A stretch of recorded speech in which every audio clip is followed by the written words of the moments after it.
उदयनिधि स्टालिन जान करके सनातनियों को छेड़ने का काम किया है।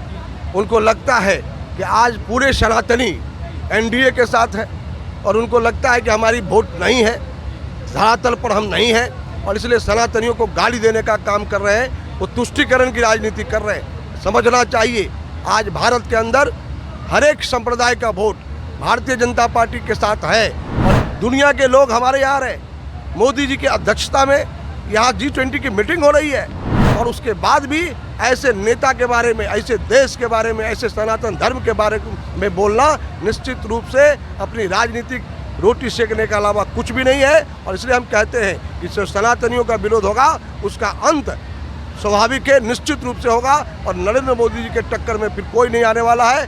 2024 में हम 303 से भी ज़्यादा बहुमत के साथ भारतीय जनता पार्टी के नेतृत्व में सरकार केंद्र में बनेगी। तो अभी मौजूद हैं ललित कर्पूरी स्टेडियम और आज के दिन केंद्रीय गृह मंत्री अमित शाह जी ललित कर्पूरी स्टेडियम मौजूद आए हुए थे और यहाँ से संबोधित किए और यहाँ पे देखने के लिए, उनको बातों को सुनने के लिए लाखों इंसान यहाँ पे जुटे हुए थे। और इन्हीं के समक्ष कुछ बातचीत करने के लिए यहाँ पे प्रदेश उपाध्यक्ष मृत्युंजय झा यहाँ पे मौजूद है। आइए इनसे कुछ बातचीत करते हैं।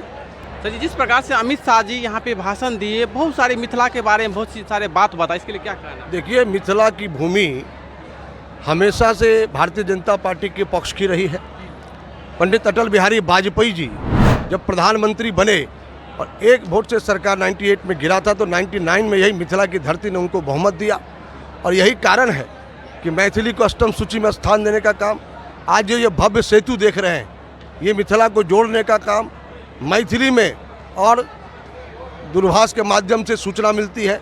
ऐसे कई प्रकार के जो प्रयोग हुए हैं वो सब भारतीय जनता पार्टी के कारण हुए और इसलिए आज अमित शाह जी इस रैली को जब संबोधित कर रहे थे तो पूरे जोश के साथ थे और माता जानकी की धरती पर उन्होंने फिर से आह्वान किया यहाँ के लोगों को कि आइए फिर से नरेंद्र मोदी जी को तीसरी पारी में वोट दीजिए और यह जो झूठा गठबंधन है, ये जो लालची गठबंधन है INDIA का, इस गठबंधन को नकारिए और भारतीय जनता पार्टी एनडीए गठबंधन को पूरी बहुमत दीजिए।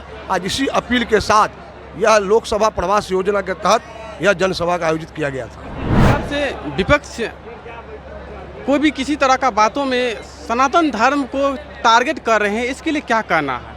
देखिए, इन लोगों के पास कोई इशू नहीं है और जब जब सनातन को जिसने छेड़ा है उसको मुंह की खानी पड़ी है। यह भारत सनातनियों की धरती है और यहाँ जिसको भी रहना होगा वो सनातन धर्म के अंदर ही रहना होगा। हमने पहले ही कहा कि जो हिंदुत्व धर्म है उस धर्म के अंदर ही सभी प्रकार की संप्रदाय है, चाहे वो मुस्लिम हो, चाहे सिख हो, चाहे ईसाई हो, किसी भी प्रकार के, जैन हो, बौद्ध हो, सब प्रकार के संप्रदाय हैं और सभी का हम लोगों ने सम्मान किया है। ये हिंदुत्व एक समृद्धि और सनातनी की धरती है और इसमें जहाँ जिसको रहना है और सनातनियों का अपमान करके यहाँ उसको जगह नहीं मिलेगा, उसको यह देश छोड़कर जाना पड़ेगा जो सनातनियों का विरोध करेगा। जिस प्रकार से तमिलनाडु के जो मुख्यमंत्री, उनके लड़का जो है उदयनिधि स्टालिन जो जवाब दिया है सनातन धर्म को, डेंगू मलेरिया के बातों को लेकर बात बोले हैं, उदयनिधि स्टालिन को क्या आने से नहीं लगना चाहिए? यह उदयनिधि स्टालिन जान करके सनातनियों को छेड़ने का काम किया है। उनको लगता है कि आज पूरे सनातनी एनडीए के साथ है और उनको लगता है कि हमारी वोट नहीं है, धरातल पर हम नहीं हैं और इसलिए सनातनियों को गाली देने का काम कर रहे हैं। वो तुष्टीकरण की राजनीति कर रहे हैं। समझना चाहिए आज भारत के अंदर हर एक संप्रदाय का वोट भारतीय जनता पार्टी के साथ है और इसलिए कितना भी ये नारा लगा दें, सनातनियों को भी और बाकी लोगों को बांटने का काम करेंगे, लेकिन जिस भारत के अंदर लोग रहते हैं, आज भारत चौमुखी विकास कर रहा है। आज दुनिया के लोग हमारे यहाँ रहे। मोदी जी की अध्यक्षता में यहाँ G20 की मीटिंग हो रही है और उसके बाद भी ऐसे नेता के बारे में, ऐसे देश के बारे में, ऐसे सनातन धर्म के बारे में बोलना निश्चित रूप से अपनी राजनीतिक रोटी सेकने के अलावा कुछ भी नहीं है। और इसलिए हम कहते हैं कि जो सनातनियों का विरोध होगा उसका अंत स्वाभाविक है, निश्चित रूप से होगा और नरेंद्र मोदी जी के टक्कर में फिर कोई नहीं आने वाला है।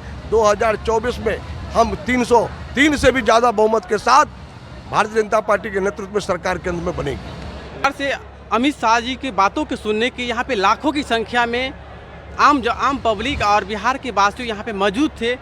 क्या ये वोट में, लोकसभा चुनाव आने वाले हैं, उसमें वोट में कन्वर्ट हो पाएगा?